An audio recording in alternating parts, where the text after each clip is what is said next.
hard-hitting questions coming out of yesterday. I think one of them was whether or not the horns down is going to be 15-yard penalty in the SEC in the future. That it was very important to finish and to collect the trophy and to win 10 games and win a game on New Year's Day and all those things. And believe me, we had a great belief in our locker room. We didn't have to do anything special, just be us. I was so proud of this team. We had so much fun, it ought to be illegal. I said in my press conference back in December that I didn't feel like there was anything at South Carolina that we lacked to be a championship program, that we had everything that we needed. I am even more convinced of that now after being there for 7 months. There's a report in the Houston Chronicle that Texas and Oklahoma are inquiring about joining the SEC. I bet they would. War Eagle. Feels good to say that. All right. I didn't even remember that 12 years ago, but now that you say that, because I believe there was something about someone didn't have Tebowed first team all SEC. And as usual, I was accused of that. So I brought my ballot to show everyone, to show Urban. Hey, buddy, this beer's for you, Mike, and Cousin Shane. That SEC podcast loves the Pirate, and the Pirate loves that SEC podcast. Hail State. Oh, welcome into the latest episode of that SEC podcast. I'm your host, Mike Bratton. I go by SEC Mike on Twitter, and I'm joined as always by my cousin Shane, who goes by Big Orange Vols on Twitter. What are you up to, you big Tennessee homer? Hey, buddy, what's going on? Oh, man, I'm doing good. Heading into this weekend. Sounds like you've gotten the party started already. How you doing, brother? Oh, doing good, brother. Work today. So we're up there in the Pigeon Forge area. So just letting you know, if anybody doesn't know, in East Tennessee, we've got us a little wildfire brewing. So we just want to keep those family members in our thoughts and prayers. But yeah, that's it's been a kind of a wild week. It's, because it's an eerie similarity to the big Gatlinburg fire we had a few years back. Yeah. So, that's just kind of the I don't want to bring everybody down, but that's just kind of been on my mind here the last couple of days. But I think we're going to get this one. I don't think it's going to be near as bad, and I haven't heard of any fatalities, so that's always good. But other than that, Mike, it's been pretty quiet over here in East Tennessee, Was man. it pretty smoky up there? Yeah. Well, that's why. No, I'm just kidding. You're baiting me, Mike. I about said Smoky Mountains, and then here I was being all serious. You just turned it on me. But no, it has been very smoky. We went through Pigeon Forge. I work in Gatlinburg, and I was going through Pigeon Forge earlier, and you could tell the smoke's coming off. You couldn't really see a lot in the morning when I was going up there, but the things, it's just been so windy and dry, and we had a little bit of rain last night. Hopefully that helped. But it's a fight, man, and it's part of nature. I mean, this is kind of what you sign up for when you build houses in the woods. So we just hope nobody gets hurt. Yeah, no doubt. So be careful out there, fans out there in East Tennessee. We'll be thinking about you this weekend. But Shane, let's get people's minds off the rough stuff. Let's maybe have a little bit of fun here. Yeah, heading into the weekend. Damn, I'm about to open up another beer. We'll keep this up. Yeah, sorry about that. Usually you're the one bringing us down. No, just kidding. Just kidding. Now, let's just flip the coin here. Let's get to some good news in college football. Yeah, no doubt, Shane. I had an idea that we're going to be able to touch on all 14 SEC teams like we love to do. But before we get to that, just real quick, I just thought this clip was fantastic. From Bussin' with the Boys. It's if you don't know, the Barstool Sports podcast. Will Compton over there interviewing Florida legend Fred Taylor. Was he almost Georgia legend Fred Taylor? Let's kick it over to Bussin' and the Boys. Or is it Bussin' with the Boys? I think it's Bussin' with the Boys. Bussin' with the Boys. Nailed it. So I heard, and you correct me if I'm wrong, but I heard that Georgia left a duffel bag of $30,000. I heard it was 50. 50,000. I heard it was 50. Either way, you can correct us, but they left you a duffel bag to sign with them over Florida. You ended up choosing Florida and kept the duffel bag. It wasn't a duffel bag. Yeah, but it was a gang of cash, man, and Hey, 30 or 50. it was up there. It was. You might have to add another 50. zero. Closer to 50. It was closer to 50. And those was the days, man. It was the days I would just go over to this guy's place and say, "Hey, I'm in West Palm. I'm visiting my mom. Come by my place." 1,000, 15, $3,000 every time I went over, and I went over 3-4 times. All right, Shane. So how about it? I mean, NIL is going to ruin college football. I mean, these kind of shenanigans has been happening, like you said, as long as the sports existed. And when I saw this clip, Shane, first thing that came right to my mind is this was real life blue chips here. Oh, yeah, exactly. He said it was closer to 50. It makes you wonder exactly how much money Fred Taylor made in college football, you know. And I'm sure there's a couple of Georgia boosters that when they see that name, they have flashbacks to all the money they lost, you know. So you talk about heating up that rivalry, man. You talk about paying a man just to go to another school and whoop you. So, no, that you know, this stuff's going on. That's like you said, this NIL, everybody wants to say, oh, my God, it's changing the college football. You think they haven't been handing out money for years? I mean, yeah, it was a little less obvious back in the day, you know, so Right. or a little more obvious back in the day. He said it wasn't duffel bags, so maybe it was one of the McDonald's bags down there in Georgia. But, man, Fred Taylor had some money when he hit the campus. Yeah, no doubt, Shane. Well, on with the show topic for today. Like I said, we're going to hit on all 14 SEC teams. And here was my idea for the segment here, Shane. And I want to explain it because I feel like I throw these at you, and then oftentimes we get about halfway through, and that's about how long it takes you to figure out what we're doing here. But one game on each team's schedule that the coach most needs to win. And I realize there's coaches like Nick Saban and Kirby Smart. Hell, they're nowhere near the hot seat. I'm not sitting here saying that if they lose this game, they're going to get fired. But there's some of these coaches on this list that may be the case for, Shane. They drop this big game, you know, they're going to be in a little bit of trouble.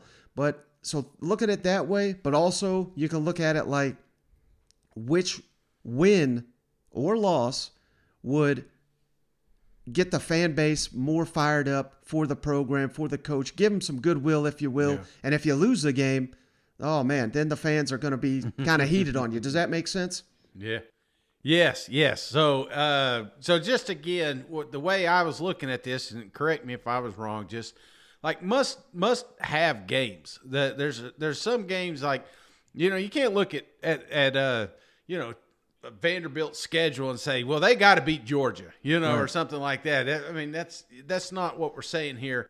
What we're saying is that, you know, when you're looking at the body of work that's going to be put in this season, there's a couple of games that really stand out that you know that your fan base and your coach need. That's the way I looked at it. Yeah, and one other thing, Shane, I'm not including bowl games, not including SEC championship. I'm just counting the games that are officially on the schedule that we know are going to be played in the fall. So you ready to do it? Let's do it. Well, let's start here, Shane, in the SEC West. Just going in alphabetical order here, but let's start with Alabama. And, of course, like I said, Nick Saban is on the coolest of thrones here. You know what I mean? What game does Nick Saban have to win, Mike, to keep his job? And I think, even for Nick Saban, I think it's an easy one to pinpoint. And for me, Shane, it's October 8th at home, Texas A&M. Yeah. And it's for multiple reasons, of course. Lost to Texas A&M last season. You just saw Jimbo Fisher and the Aggies sign what they're calling the greatest recruiting class of all time. There's momentum being built there in College Station. Clearly, Texas A&M and their boosters are fully bought in on the NIL and everything going forward with that. So I don't think the Aggies are going anywhere. I think it's important that Alabama, you know, gets them back and remains dominant in the SEC West. Yeah. Because if you lose to Texas A&M 2 years in a row, particularly at home, again, the program ain't crumbling, but Right. If you lose to them, there's a damn good chance A&M is going to represent the SEC West in the SEC championship game, don't you think? Yeah, and I thought maybe there'd be a chance you'd go the Texas route, which I think would be a great game. But like you said, must win. There's not a lot on this schedule that just stands out like Texas A&M. So that's who I have chosen as well, because some of the games that Alabama played last year, you kind of I don't want to say you lost faith in what they're doing down there. Obviously, there was some boneheaded mistakes they made throughout the season. But you think of the Texas A&M game, you think of even the Auburn game, Tennessee going to the half. Georgia. Nick Saban got humanized a little bit, it felt like, last year, and I think that's one of the biggest deals for the Crimson Tide is they've got that persona that they are better than. And I think it helps them when they go into matchups, because it gets into these other fan bases' minds, it gets into these other players' mind. But now you've got a Jimbo team that's going to be going to Tuscaloosa and say, "Hey boys, we did it last year. Why can't we do it this year?" Mm-hmm. And I think that's the key. We've been talking about changing of the guard for over a decade now with Nick Saban. I don't think we're quite there, but if it happens 2 years in a row, there's going to be some questions, especially with, like you said, the recruiting classes that Jimbo's putting together down there in College Station. This is maybe they are the new powerhouse in the West. So I don't know, man. This is a big game for both schools, and I guarantee game day is going to be there, because this game's going to be awesome. Yeah, no doubt. Well, moving on to Arkansas, Shane. This is a very difficult schedule. I mean, that's what they're going to be talking about all off season there in Fayetteville. So It was tough to pinpoint a game. I don't think you could go wrong with about 2 or 3, maybe even 4 of these games. But for me, Shane, I think the most critical one, if we're talking the success of the team next season, is Week 2, South Carolina at home. Now, Arkansas fans, I assume you think you're just going to steamroll the Gamecocks, and you may.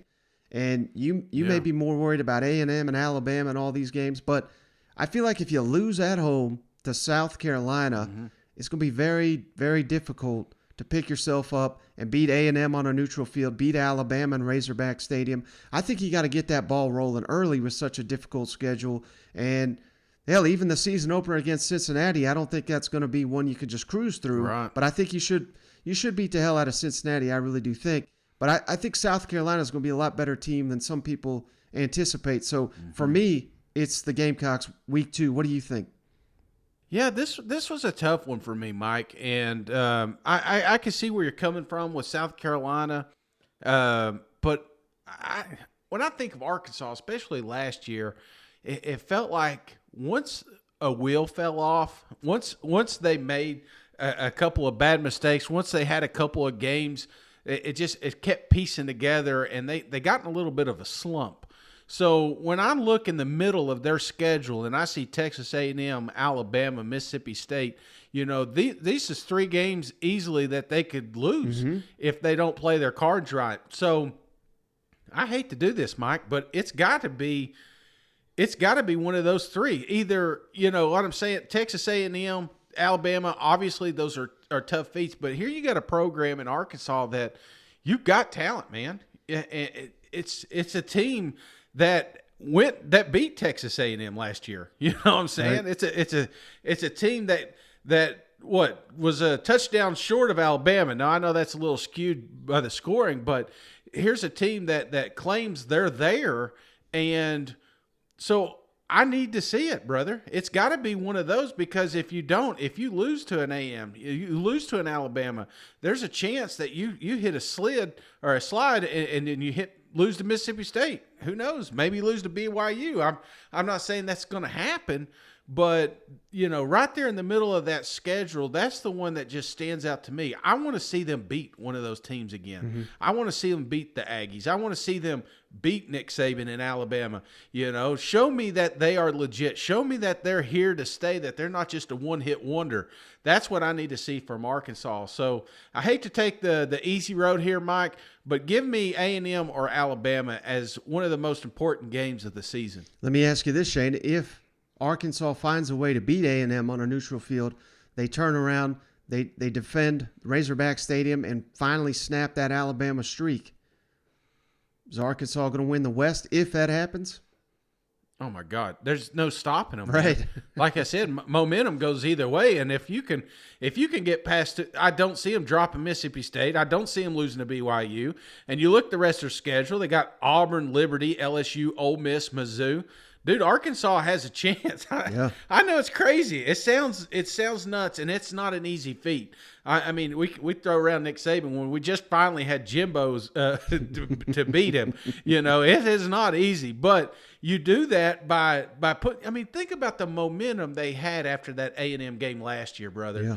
Arkansas had arrived, and they gave Alabama everything they could, and they just didn't have enough gas in the tank. I think they got enough depth to compete with both these programs. Now, it's going to require a fantastic ball game, man. It's going to require all 4 quarters.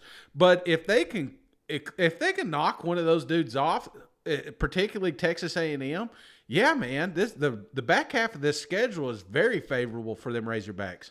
All right, how about the Auburn Tigers, Shane? Again, another one. A lot of difficult games on the schedule here. Could go a number of different ways here, but we've kind of hit on it.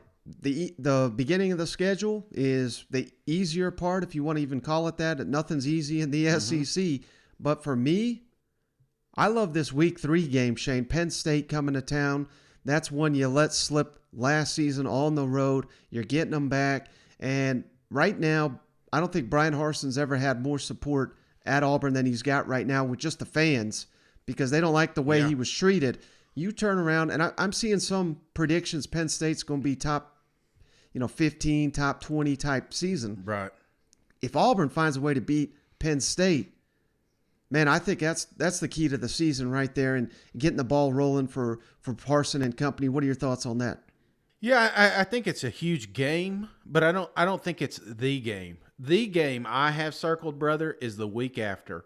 And the reason is, if Auburn loses to Penn State, I think the fan base could rationalize it, saying they are a top 15 program, that we didn't beat them last year, or that we're a couple more seasons away. I mean, we can paint all kinds of excuses, but that Mizzou game, there's not one fan on the plains down there that thinks they can lose that one. And you want to talk about a hot seat, brother.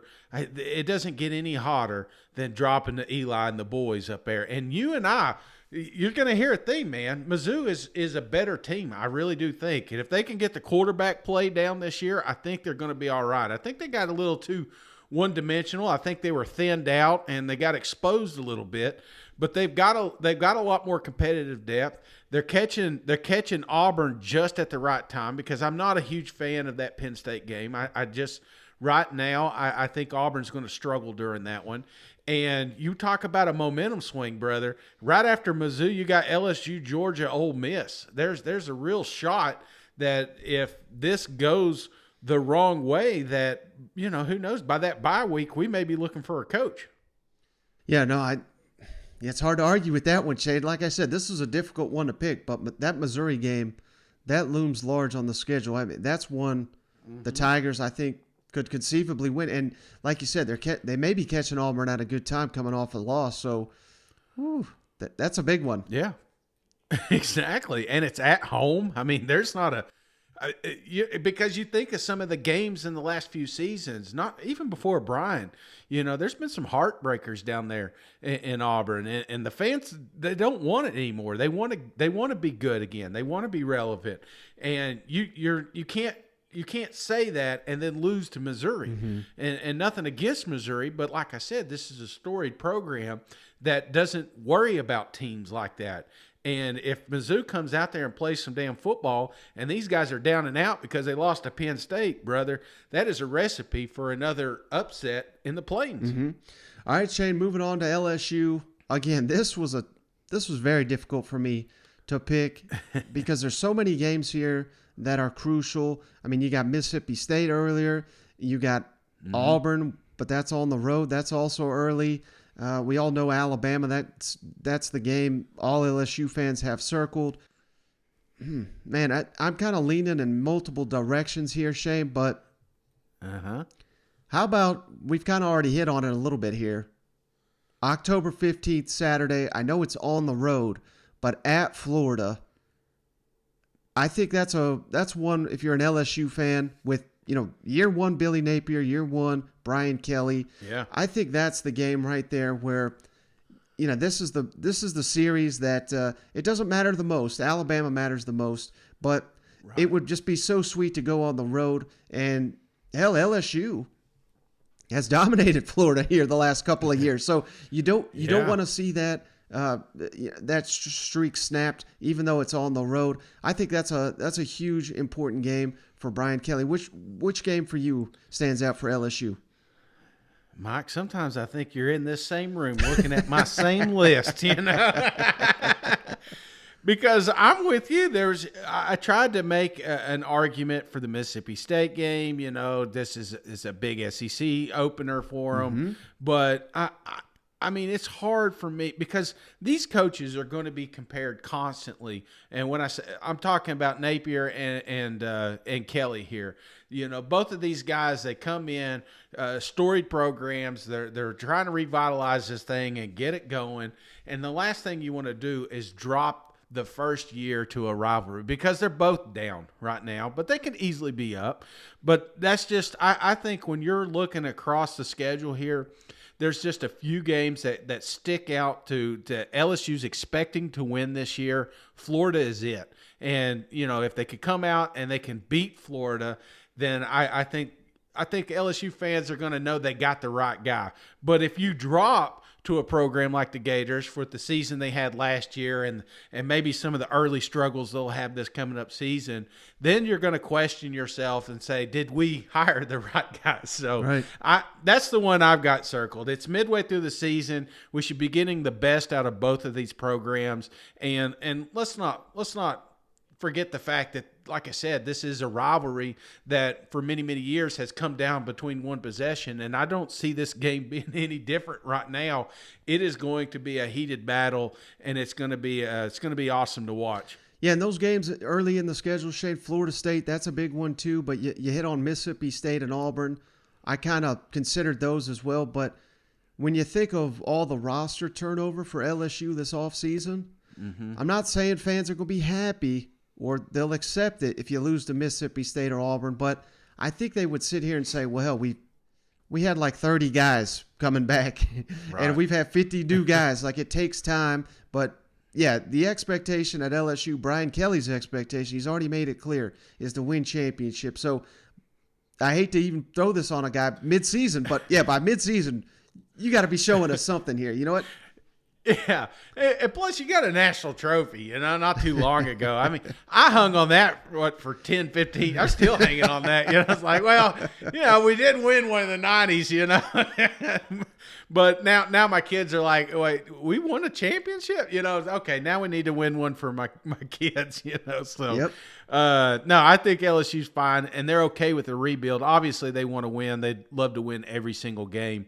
But that Florida one, yeah, these guys hate each other. They definitely want to get a victory there. Now, how about Ole Miss, Shane? This is another one a little bit tricky. A lot of road games here at LSU, at A&M, at Arkansas. Those I know what you're going to pick. It's Kentucky, isn't it? Oh, I considered it, Shane, but to me, Lane Kiffin, year one, he already beat Kentucky. I'm going with the game they have yet to win. They just won 10 games, regular season record here. I know there's massive roster turnover. Nobody's going to be picking you to win, but you'll have 2 weeks to prepare. You'll have the bye week and everything. I'm going Alabama, Shane. I think this is the game where it's time. Remember Lane Kiffin and company, they almost knocked off Alabama year one. That was basically the game of the year. I mean, I think it was like 60-58 or something crazy like that. I think that's the one where Lane needs to show that he can finally beat Nick Saban, especially after last season's dud. We're going to see the popcorn, and then well, we Yeah. forgot to plug in the microwave. You know what I mean? Like, that's the one. Yeah. It's not going to hurt him if he loses it because everybody is going to be picking Alabama. But I think this is the biggest one on the Ole Miss schedule. What about you? Well, yeah, clear. Obviously, the biggest one. The fact they're at home, they're coming off a bye. I can see that. I mean, that's a game you would love to have, Mike. But I think you started out saying the roster turnover here. And the staff. I think the problem, the reason I put Kentucky in Ole Miss is because, again, that's a game they're expecting to win. Yep. It's a game Kentucky's expecting to win. Ole Miss is working out their kinks. If you look at their schedule, they got Troy, Central Arkansas, Georgia Tech, Tulsa. We're going to keep thinking Ole Miss is back.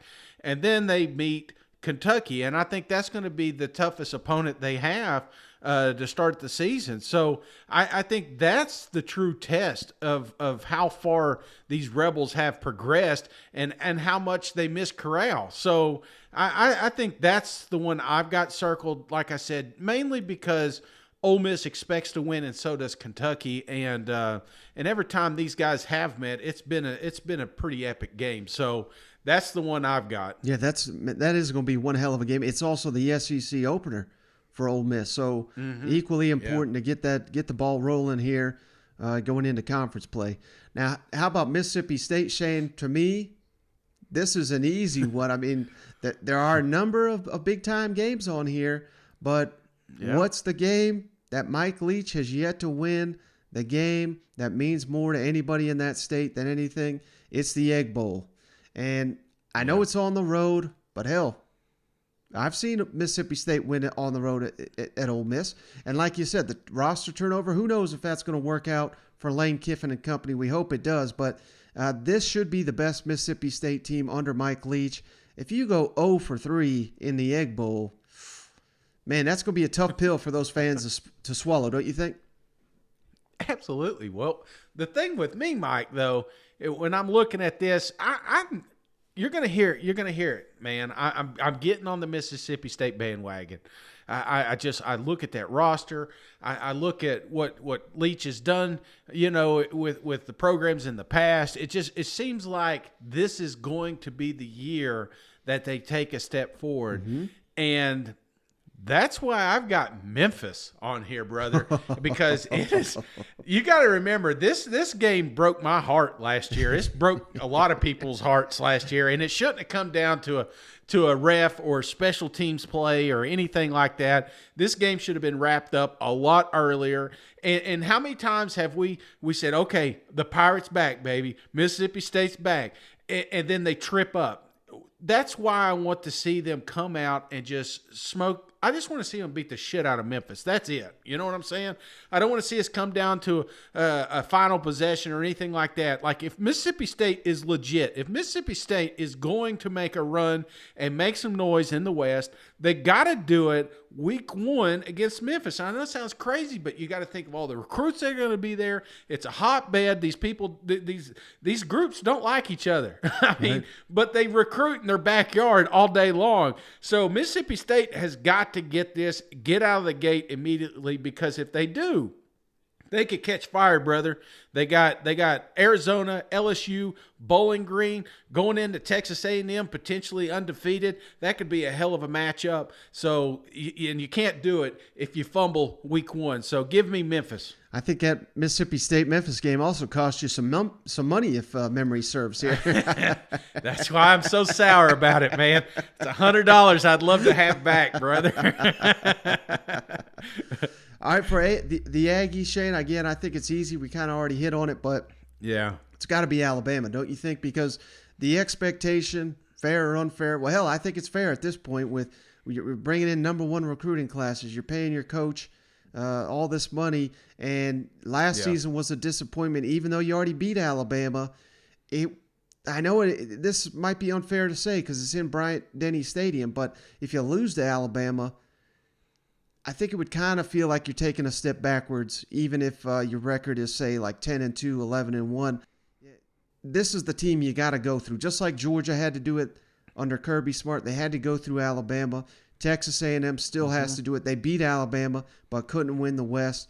to win the West, they've got to go through Alabama. So I don't think there's any other option for the Aggies than, even though it's on the road at Alabama.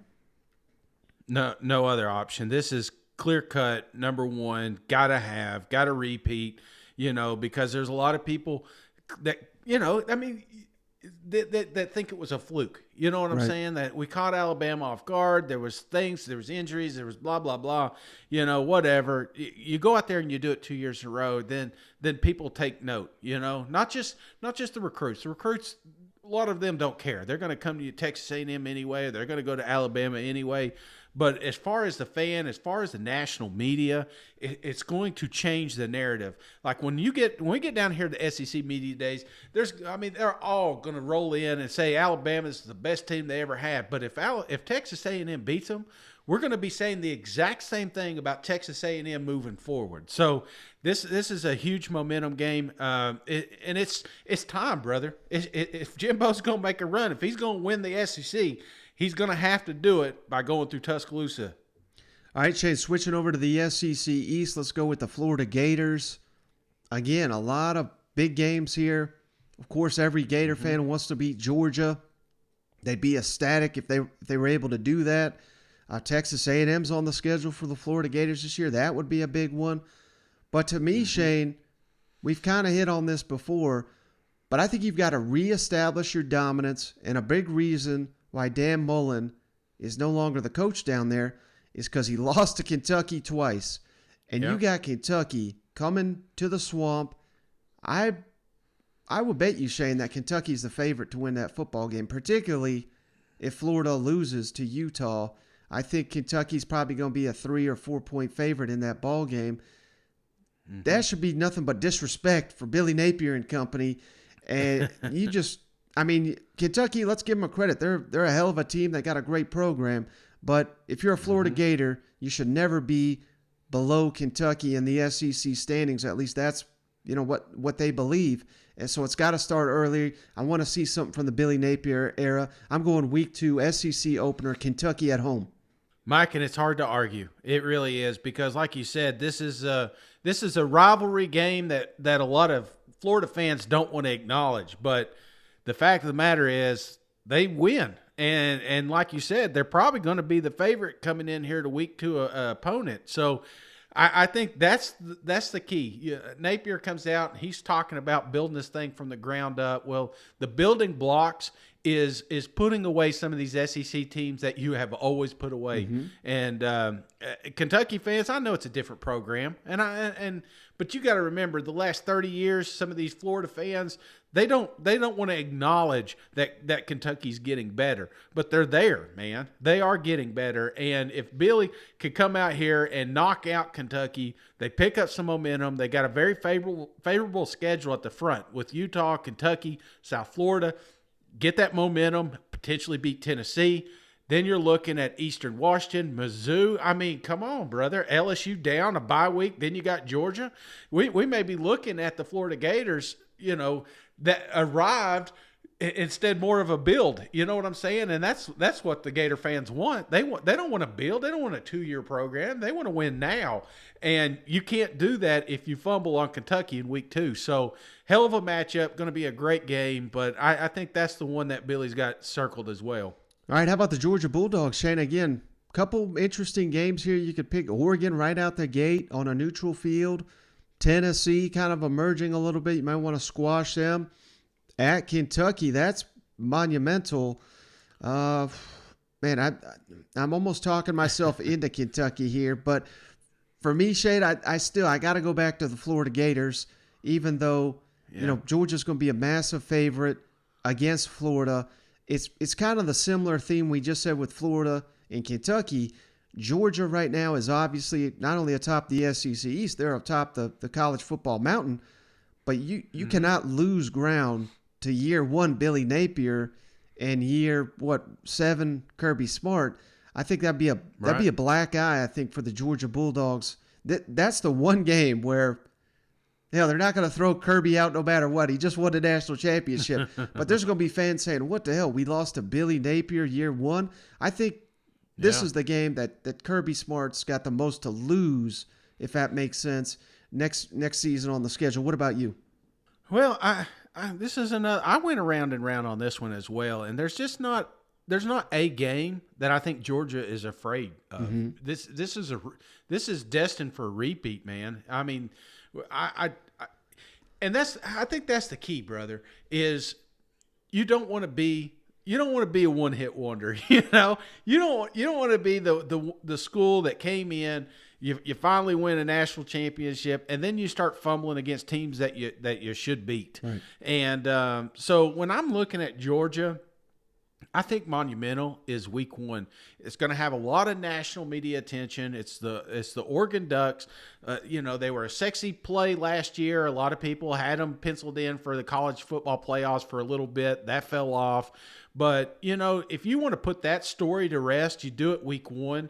And I think it's important for Georgia to come out and say, hey, we are a machine. We are, not only are we putting people in the league, but we just reload, baby. We don't have to rebuild down here in Athens. It doesn't matter who's at quarterback. It doesn't matter who we got at running back. It doesn't matter if we're switching out half the defense. We're still going to beat whoever you put on the field. I think that's such a big game for them because they got to come out and they got to punch them in the teeth and show the country that Georgia is going to be, that they are better than Alabama, that they are better than Texas A&M, that they are better than Ohio State, and Michigan, and Clemson, and all these other shit teams that pop up here late in the season.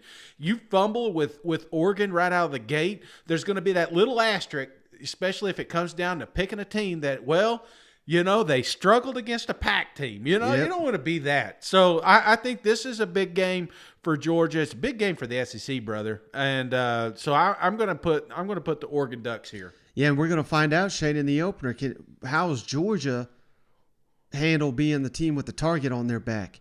Because, Alabama's mastered that, but beyond Alabama, hell, look at Clemson. They've fallen apart. Florida State fell apart. All these teams that think they're going to be dynasties, it's so hard to stay at the college football mountaintop. We're talking Oregon, but every team on Georgia's schedule is going to say we can knock off the defending champs. It's going to be everybody's Super Bowl next season when the Georgia Bulldogs are on the schedule. You know what? Dude, let me just read this out because it blows my mind. So we got Oregon. That's on a neutral field, right? Yeah, in Atlanta. Yeah, so we can't. That's kind of. I guess it is local, but Sanford, South Carolina, Kent State. Let me just do the home games: Sanford, Kent State, Auburn, Vanderbilt, Tennessee, Georgia Tech. If there was a year you were not going to buy season tickets, this is it, right? You know what I'm saying? Or just show up at halftime and watch the second team play. You want to talk? They should be begging fans. It's going to be like Nick Saban. Remember when he got mad at the students for leaving? Kirby Smart's going to have to. They're going to have to do something fun to keep these fans involved and not leaving the stadium. Oh man, what a. Golly, if Georgia doesn't repeat, shame on them. Yeah, no doubt. All right, Shay, moving on to Kentucky. Again, a lot of interesting games. We already hit on the Florida game week 2. That's huge. The Ole Miss game, October 1st, that looms large on both teams' schedules. Tennessee, that could be probably your pick there, Shane. But for me, it's the second to last game on the schedule. Saturday, November 19th at home. Georgia comes to town, and Mark Stoops, we all know what an outstanding job he's done building this Kentucky program up, but what has he not done? He's not beaten Georgia. He's not won the SEC East. Similar to what we were saying about Texas A&M, the East runs through Athens. Hell, you just went through their cakewalk of a schedule. The only chance in hell Kentucky's got to win in the East, they've got to beat Georgia. They probably got to win every SEC game they got because Georgia is not going to lose 2 or 3 league games, it doesn't look like, with this schedule. So for me, it's got to be that one, Georgia at home. If you're ever going to beat Georgia, you're probably going to have to do it at home. And this looks to be, on paper, one of the best teams Mark Stoops has ever had. Yeah, I feel like I've picked on Kentucky a little bit just because – and it's kind of, I don't want to say it's a bad. They got a bullseye too. It may not be as big as Georgia big as Alabama, but this is a program that's gone out and beat some pretty good damn teams, and it's one that you're going to start getting the best from each opponent. So there's a lot of good games on Kentucky's schedule that I can't wait to see. But if I'm picking one, brother, there's not another game I think they want to see win more than Tennessee, and you know this is a rivalry, brother. I mean, we hate each other. I mean, you know what I'm saying? You just not just this is a year-round event. If we beat them in basketball, or if they beat us in basketball, it's nonstop quitting. It's nonstop. I don't even know when these guys play baseball together, but I'm sure I'm going to hear about it on Twitter. You know what I'm saying? These guys do not like each other. So when I'm looking at Kentucky and a very, very winnable front half of the schedule, coming off a bye week, going to Neyland Stadium, that's a game they got to win. That's a game Kentucky has got to have circled, because after that, the only way you can compete with the East and you know get to a game like Georgia and it means something is going through a team that beat you last year. So that's the one that I would have circled as Kentucky right now is my beloved Tennessee Volunteers.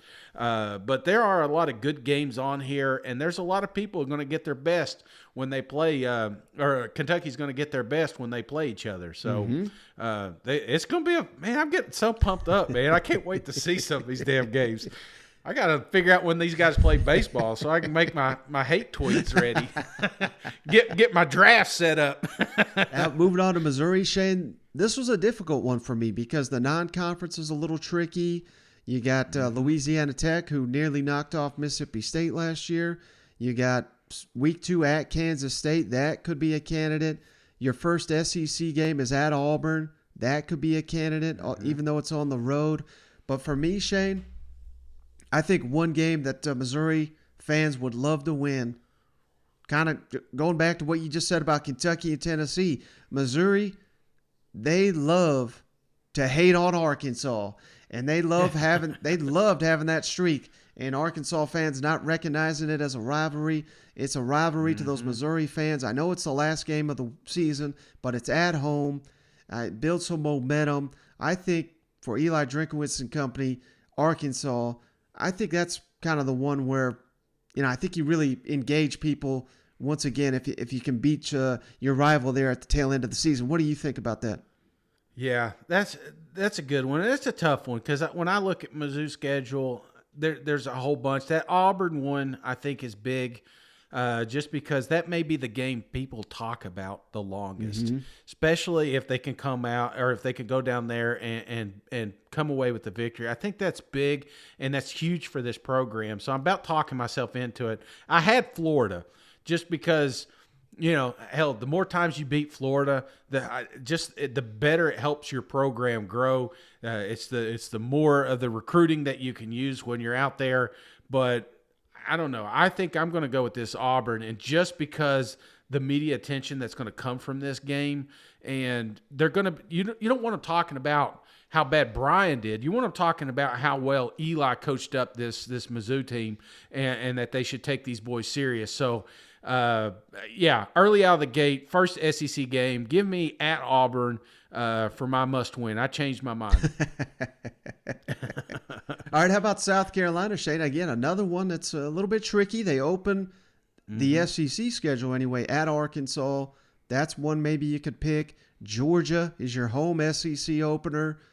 But again, if you lose that, I don't think any fans are going to be upset because this is a dominant program here in the Georgia Bulldogs. Right. Clemson, that's, of course, a rivalry that South Carolina fans are dying to flip the other way. Tennessee, you want to talk about some hate? Tennessee, South Carolina, there's some hate there. But how about this one, Shane? Even though it's on the road, I think this is one where South Carolina fans feel like they let get away last season. And if you want to climb that SEC East ladder, you got to beat this team at Kentucky, October 8th. That's going to be a tricky one. But if you win it, you got 2 weeks to prepare for Texas A&M. That could give you a lot of hope when you're hosting Texas A&M. I should add that as well. But, Kentucky, South Carolina, that is one, there's been some good battles there. And Kentucky has been on the winning side of that thing far more than not in recent times. Shane Beamer's got to snap that if South Carolina's going to rise in the East. So what do you think about that selection? Yeah, when in doubt, just pick Kentucky. That's what, I think that we should name that the show, you know? I like the selection, brother, but I'm going to go a little bit different. Something you mentioned earlier, and that's at Arkansas. I just think there's a handful of teams last year that, you know, that were subpar, that didn't have a great season, that have a lot of momentum coming into 2022, and leading the pack is by far South Carolina. These guys, I mean, there's no more building. They have arrived in a lot. I mean, I'm just telling you, this fan base is so ecstatic and so pumped up. You see it on the recruiting trail. You see it with Beamer. I mean, these guys, it's just it's oozing, and that's good. You want to be a fun place to play, and to continue being a fun place to play is winning games. And right out of the gate, you know, they're going to have a lot of momentum after that Georgia State game. But going to Arkansas, this is a game they will not be a favorite in. Right. This is a game they will be an underdog. And if they can go to Arkansas and come away with a victory, who cares about Georgia? You know what I'm saying? Like, Georgia, I know it's a rivalry, but that's a forgive me game. But if they can beat Arkansas and then turn around and beat Charlotte and South Carolina State and Kentucky and a bye week. I mean, who knows the momentum that this team can pick up, because the back half of their schedule is very favorable, which builds momentum. I think but you do that right out of the gate by letting the SEC, letting the nation know that you got a quarterback, that you got players on this team, that this is a program that can win now, not in 2 years, not in 3 years, now. So that's the one I've got circled. Yeah, you make a good point, Shane, because, you know, I'll just go ahead and make this prediction. I think Arkansas is probably going to be ranked between 15 and 20, something like that, right out the gate. Yeah. So that's probably right where they'll be hovering. South Carolina, I think they probably should be ranked right out the gate, but I don't think they will. And you're not going to get a ranking by beating Georgia State. I don't care how bad you beat them. But this will be South Carolina's opportunity to go on the road, knock off a ranked team, and then they're going to jump into that poll. So it's big in many, many reasons. It's kind of like what you're getting at here. This is going to be a game where they show the nation that they've kind of arrived if they can win on the road in a place where a lot of SEC teams struggle to win in Razorback Stadium. Seriously, you just went out and you got the hottest name in the portal. There's going to be there is so much hype already at this campus. So you just continue to grow it. And because the last thing you want is for them to come out and get smoked, because then you got Georgia, and then it's like, well, shit, we are in a rebuild. You don't want that. You know, South Carolina fans, they want to win now. So they could do that by, you know, but it ain't easy. Don't get me wrong, but going to Arkansas to come away with a victory is not easy. But if they can do that, I think that is going to be the biggest win for Beamer. Now, how about your beloved Vols, Shane? A lot of good candidates here. Pitt, week 2 at Pitt. That was a game. Vols, you know, they let that one slip away. Thought your bowl hopes was probably get out the window. That would get nice revenge game right there.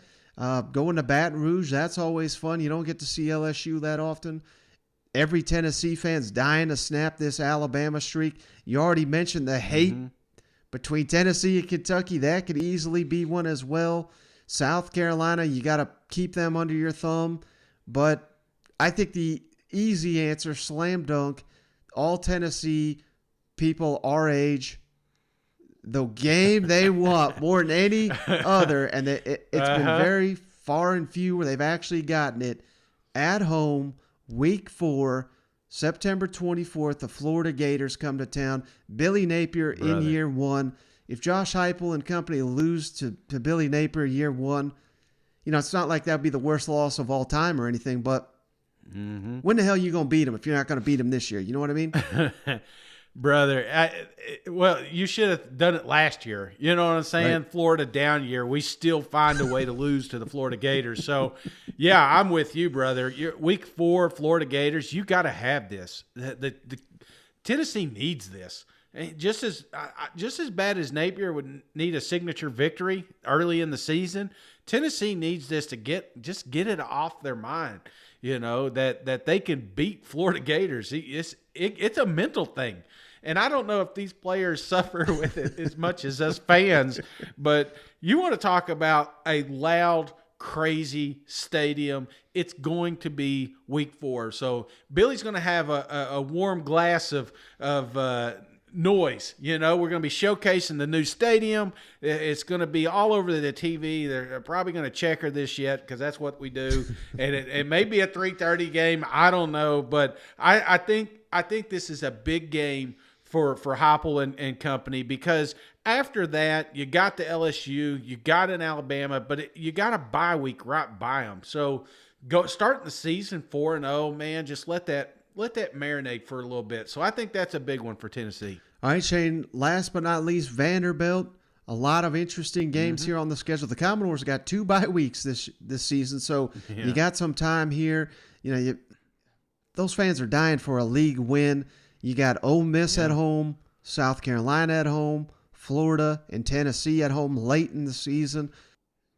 Right. I think you could pick any of those games as ones that you'd want to see your team win, but I have a feeling, Shane, you're going to go in the same direction I am, and it's because of last season and how god-awful that was to come out the gate, Clark Lee era. You lose to East Tennessee State at home to open the season, and immediately we got questions. Does Clark Lee know what he's doing? Does he know how to get a team ready for a season? Now, the Commodores bounced back, and they looked a lot better at the tail end of the season than they did at the start, but I need to see that those mistakes are avoided going into this season. I know it's on the road, but Hawaii is a team and a program that's in shambles. They had to fire their coach, scandal and all this. So I'm going week 1 on the road at Hawaii. We've got to get this ball rolling early, because if you beat Hawaii, you're coming home, you're facing Elon week 2.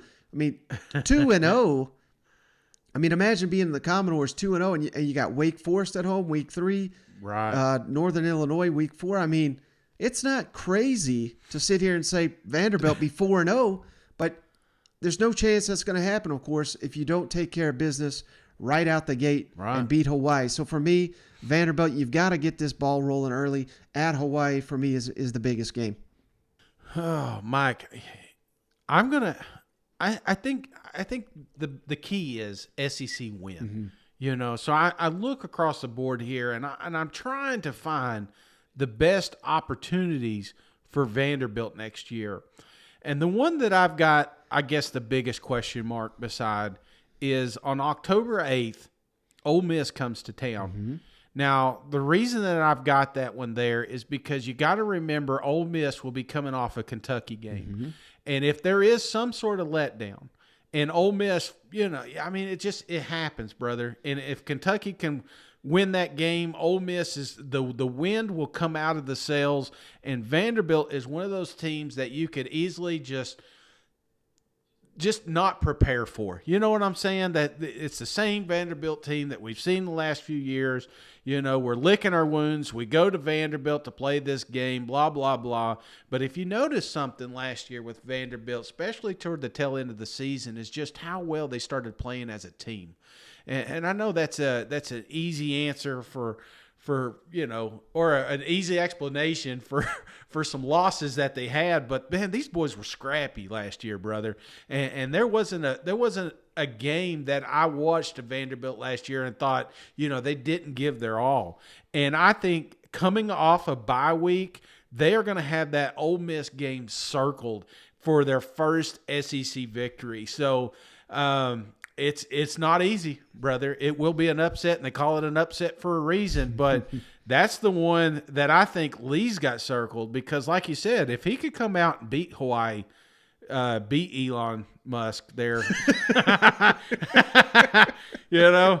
after he gets done with Rasputin or whoever he's fighting over there, Wake Forest, Northern Illinois. You know, obviously Alabama. That's not going to be a game and I think that's where you start losing sight of Vanderbilt. But they got a whole week to prepare for Ole Miss. Ole Miss is coming off a tough game with Kentucky, so that's the one I've got circled for them Commodores. Let me ask you this, Shane: if Vanderbilt beats Ole Miss, yeah, how many days until Lane Kiffin fires off a tweet?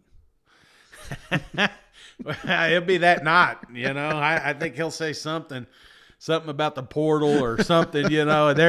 There'll be some sort of tweet. I don't know. I think he'll take dark. a week off. Yeah, he goes dark quite a bit, don't he? So yeah, if he loses to Vandy, I don't know, brother. Watch some of them wheels loosen up down there. I'm not saying it's going to happen. I know Ole Miss they're like firing off tweets right now. I can't believe Shane. What a dumbass, you know.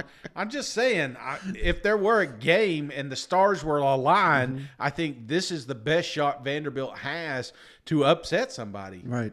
Because nobody's going to be expecting them to lose or win, you know. Mm-hmm. Yeah. Let's get off, Shane, before we have Lane Kiffin knocking at our door here, wondering what the hell we're drinking when we do this show. But you got anything else before we hop off the line for the week? No. I love this, brother. I love going around the league. It's getting me fired up because just thinking of some of these matchups, you know, it's just like, damn, it can't get here soon enough. So. No, that's all I got, brother. All right. Well, I appreciate you as always, Shane. I appreciate each and every one of you for checking us out. If you made it this far, there ain't no other SEC shows that I know that are doing this 5 days a week. And all we ask is a 5-star written review, or if you're an Android guy or gal out there, you can now give us 5 stars on Spotify. And you do that, we'll send you a beer koozie free of charge. We got all 14 SEC teams represented with our beer koozies. That's just our way of saying thanks. But that's going to do it, Shane. I hope you have a great weekend. I hope everybody out there enjoys their weekend. We'll catch you on the next one. All right. See you guys. Go Vols. Ole Miss is going to be so mad.